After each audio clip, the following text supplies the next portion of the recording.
Primeiro quero deixar claro que eu acho um absurdo o Flamengo não priorizar o Campeonato Brasileiro, né? E isso acontece em função das trocas de técnico constantes, né? O São Paulo ele estreou na segunda rodada do campeonato. A primeira, o técnico era o Mário Jorge, o técnico do Sub-20, contra o Coritiba. E evidentemente teve um desempenho, até que não foi ruim em alguns jogos, mas acabou perdendo, o técnico recém-chegado, conhecendo o elenco. Enfim, isso está custando caro, né? Pontos que ficaram pelo caminho que poderiam ter sido conquistados em jogos do começo do campeonato. O Flamengo não lidera o Campeonato Brasileiro há 91 rodadas. Eu considero isso uma vergonha pelo investimento que o Flamengo tem. Se quer liderar uma rodada, liderou uma na É, primeira rodada desse ano, mas é piada, é uma rodada. Venceu um jogo 3-0, o Fluminense também venceu 3-0, os dois ficaram em primeiro. Eu falo liderar mesmo o campeonato, assumir a ponta depois de um determinado número de pontos disputados. Eu acho isso constrangedor pelo elenco que o Flamengo tem e é reflexo de comportamento de jogadores, de erros dos técnicos também, mas principalmente da forma como o futebol é gerido, com essas trocas de treinador a todo instante. Então, o cenário é esse, tá? Quer dizer, isso não é uma justificativa antes que algum bobalhão ache que eu estou passando pano para alguém. Não estou justificando nada, eu não trabalho no Flamengo, apenas eu sou o Flamengo. Eu estou criticando. E acho que vai acabar levando o time para as Copas por uma razão muito clara. Ontem, no segundo tempo, o Flamengo morreu.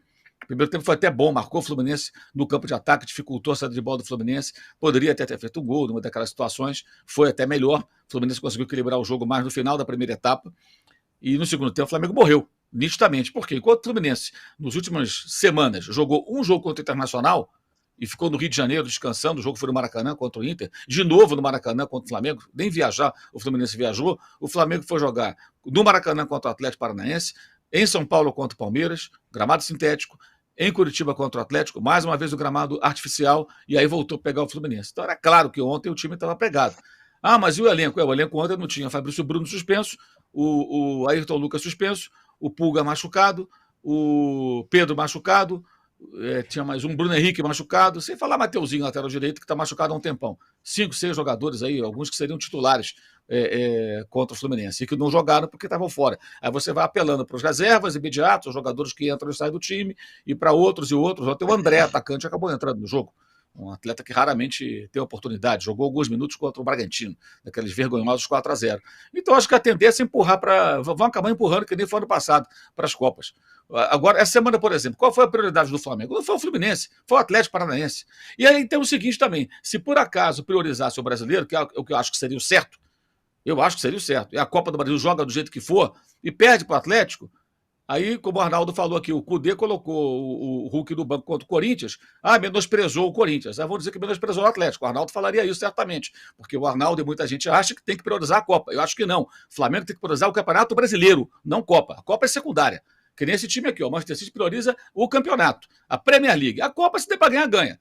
Agora, o campeonato, todo ano estão lá quase ganhando. Não tem para ninguém. Eu acho que o time que tem mais investimento, que tem mais condições de ter regularidade no campeonato, tem que brigar pelo campeonato.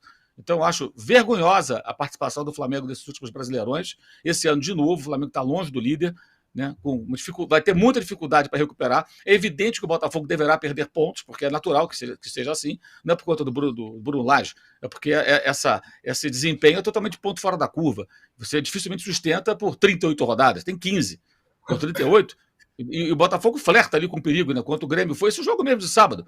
O Bragantino perdeu um gol ali com poucos minutos do segundo tempo, cara a cara com o goleiro. Né? O Bruninho perdeu.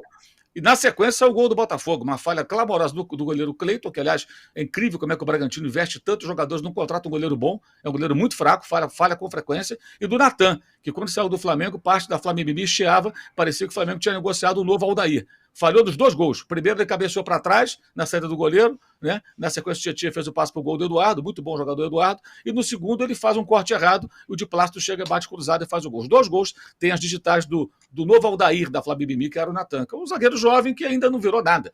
Talvez até vire, mas até agora não é. E quando o Flamengo vendeu, muita gente reclamou, achando que era um jogador extraordinário, e até agora não demonstrou ser. Então é claro que em algum momento o Botafogo deve tropeçar, mas duvido, eu acho muito difícil o Flamengo acompanhar. Eu não sei nem se alguém vai conseguir acompanhar, porque os outros times também ficam envolvidos em outras competições. O Palmeiras vai olhar para quê? Vai olhar para a Libertadores, não tenha dúvida. A Libertadores é prioridade total. O Flamengo deve priorizar as Copas. O Grêmio, a tendência com o Renato é priorizar a Copa do Brasil. Esses confrontos com o Flamengo. Agora, e o detalhe, um agora semana que vem, 2 rodadas de Libertadores e o outro jogo lá no meio, lá de agosto.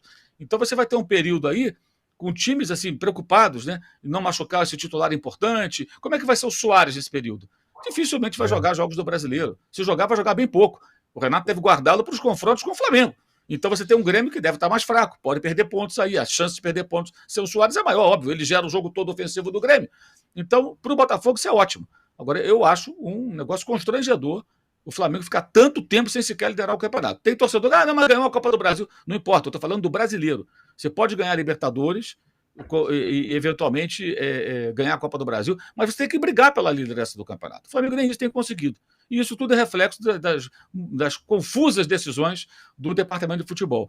E no calendário brasileiro, as coisas funcionam assim. Em 2019, no ano de ouro do Jorge Jesus, etc. e tal, ele foi eliminado de cara pelo Atlético nos pênaltis na Copa do Brasil, o Atlético Paranaense. E isso deu a ele semanas livres.